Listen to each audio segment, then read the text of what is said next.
1993 German film Stalingrad, directed by Joseph Vilsmeier, is a harrowing portrayal of the Battle of Stalingrad during World War II, one of the most brutal and symbolic confrontations of the Eastern Front. The film follows a platoon of German soldiers from the sun-baked fields of Italy to the frozen hellscape of Soviet Russia, chronicling their descent into physical and moral degradation amidst the horrors of total war. Unlike many traditional war films that focus on glory, valor, or even survival, Stalingrad is a nihilistic, anti-heroic narrative that confronts its audience with the futility of war and the psychological cost to those who wage it.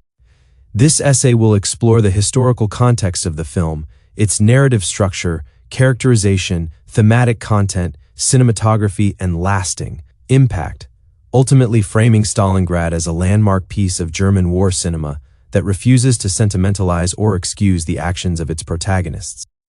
The real Battle of Stalingrad, which raged from August 1942 to February 1943, marked a critical turning point in World War II. German and Axis forces suffered a catastrophic defeat at the hands of the Soviet Red Army, resulting in nearly 850,000 Axis casualties and over 1 million Soviet losses, including civilians.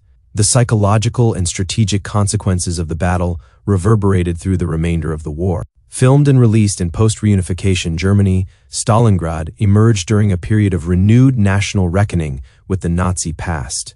German filmmakers of the 1990s were increasingly willing to depict Wehrmacht soldiers not as apolitical victims of circumstance, but as participants in a genocidal war effort. Vilsmeier's Stalingrad is thus firmly rooted in a cinematic tradition that includes Das Boot 1981, which depicted U-boat crews in a similarly claustrophobic and morally ambiguous light. Shot on location in Finland, Italy, and Czechia, the film used extreme winter conditions, practical effects, and a muted color palette to underscore the bleakness of the Eastern Front. With a budget of approximately $9 million, it was one of the most expensive German films of its time, demonstrating the producer's commitment to both historical realism and emotional authenticity. The film opens in the Italian coastal city of Cervo in August 1942, where a group of German soldiers are briefly enjoying shore leave. The protagonist, Obergefreiter Fritz Reiser, Dominique Horwitz, is joined by comrades including the cynical Sergeant Rollo Jochen, Nickel, the naive newcomer Gege Muller Sebastian Rudolph, and the stoic Lieutenant Hans von Witzland, Thomas Kretschmann. Their initial idyll is abruptly ended when they are ordered to transfer to the Eastern Front, reinforcing the 6th Army in Stalingrad. What begins as a typical wartime deployment quickly devolves into a nightmare. As the platoon enters the urban ruins of Stalingrad, they are subjected to relentless Soviet counterattacks, the bitter cold, and a slow erosion of military discipline and personal sanity. The film follows the men as they endure tank battles, snipers, starvation, disease, and executions, both of enemies and comrades.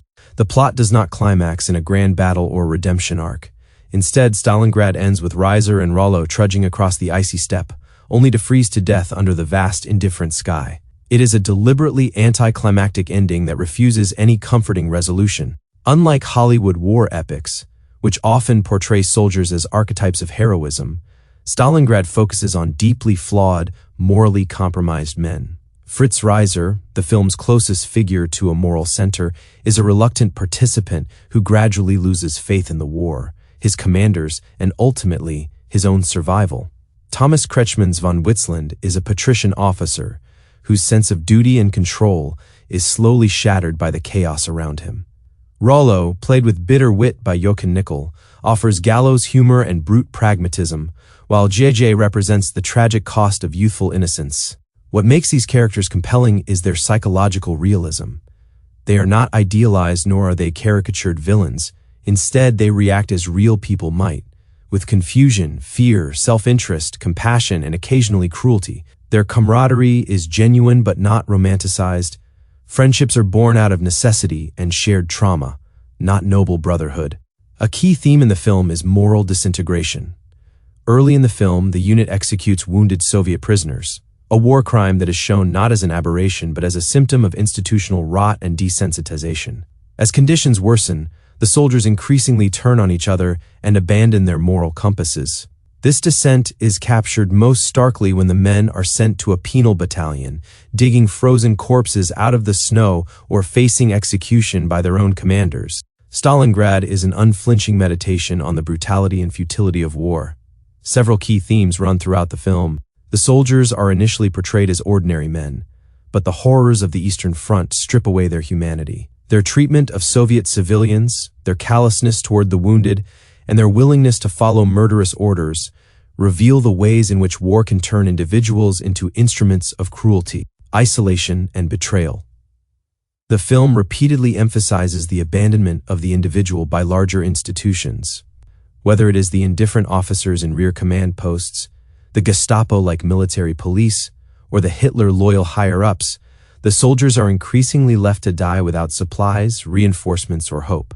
This reflects not only a critique of Nazi leadership, but also a broader indictment of hierarchical authority.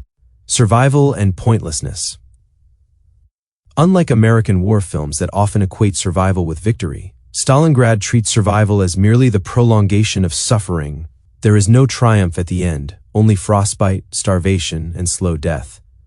The final scenes, in which Reiser and Rollo die quietly in the snow, are emblematic of the film's existential despair. The film does not allow its German protagonists to be perceived purely as victims. They are depicted as participants in an unjust war, complicit in the destruction they witness. Yet it also challenges simplistic moral binaries by portraying their suffering as real, if not redemptive. This dual perspective forces viewers to grapple with the uncomfortable truths of German wartime culpability and human fragility. Joseph Vilsmeier, who also served as the film's cinematographer, employed a bleak, desaturated visual style that underscores the emotional and physical toll of the war. Snow, ash, and concrete dominate the film's palette, creating a monochromatic world drained of vitality. The use of handheld cameras during combat sequences adds immediacy and chaos, placing the viewer in the midst of gunfire and artillery barrages without glorifying them. Several sequences stand out for their visual power. The grim arrival of the unit in the frozen outskirts of Stalingrad, the haunting image of a battlefield littered with frozen corpses, the silent descent into underground bunkers and sewers. The cinematography works in concert with Norbert Jürgen Schneider's spare musical score, which uses melancholic strings and ambient tones to evoke dread and sorrow. Sound design is also notable. Guns and explosions are muffled by snow and wind, creating a sensory dislocation that mirrors the soldiers' psychological fragmentation. The silence of the final scene, punctuated only by the crunching of snow beneath weary boots, is especially devastating. Stalingrad belongs to a tradition of anti-war cinema that includes works like Elem Klimov's Come and See, Louis Milestone's All Quiet on the Western Front, and Oliver Hirschspiegel's Downfall. Like these films, it refuses to glamorize combat or offer redemptive arcs. However, its closest cinematic cousin is Wolfgang Petersen's Das Boot, which similarly follows a group of German servicemen in increasingly hopeless conditions, emphasizing internal conflicts and moral ambiguity. Unlike many American or British war films, which often celebrate national identity or heroism, Stalingrad is resolutely unpatriotic.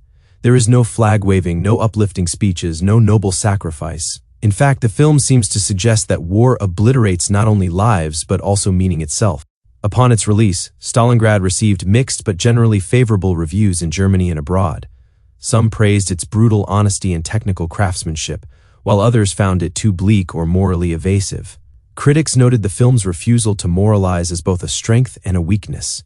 Some audiences wanted clearer condemnation of the Nazis, while others appreciated its ambiguity. In the decades since its release, Stalingrad has been reappraised as one of the most important German war films of the post-war era. It is frequently taught in university courses on film and history, and has been lauded for its contribution to Germany's cinematic Vergangenheitsbewältigung, its struggle to come to terms with the past.